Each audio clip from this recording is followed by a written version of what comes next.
Hello everyone, welcome back to mini blog. তো সকাল সকাল চলে গিয়েছিলাম জিভা স্টোরে। আমাদের একটা শ্যুট ছিল, তো এটা আমার একটা ফ্রেন্ড। তো এটা ছিল লোকেশনটা ক্যামাক স্ট্রিটের ওখানে। আর আজকে রাস্তায় প্রচণ্ড জ্যাম ছিল, তো ওখানে আমাদের শ্যুট হয়ে যাওয়ার পরে আমাদের আবার পিৎজা হাট একটা শ্যুট ছিল। ওটা ছিল বেহালার দিকে, বেহালার থেকে অনেকটাই দূরে। তো আমাদের আজকে ক্যাবে সমস্ত টাকা চলে গেছে। তো তারপর ওখান থেকে আমরা বুক করলাম, তো তারাতলা হয়ে।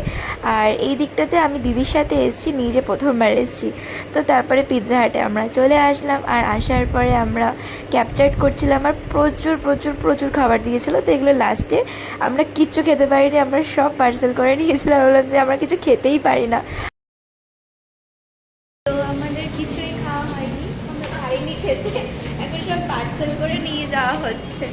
তো এই যে দেখতেই পাচ্ছ কতগুলো পার্সেল হয়েছে। তো আমাদের ব্লগটা যদি ভালো লেগে থাকে তো do like, share and subscribe to our channel. তো তারপরে আমার আজকে 1.5 ঘন্টা লেগে গেছিলো আসতে আসতে। আর আজকে জার্নিটা মানে যতটা বলবো কষ্টের ছিল, আর খুব মজা হয়েছে। এত বড় একটা ব্র্যান্ডের সাথে কাজ করেছি। তো স্টে টিউন গাইস।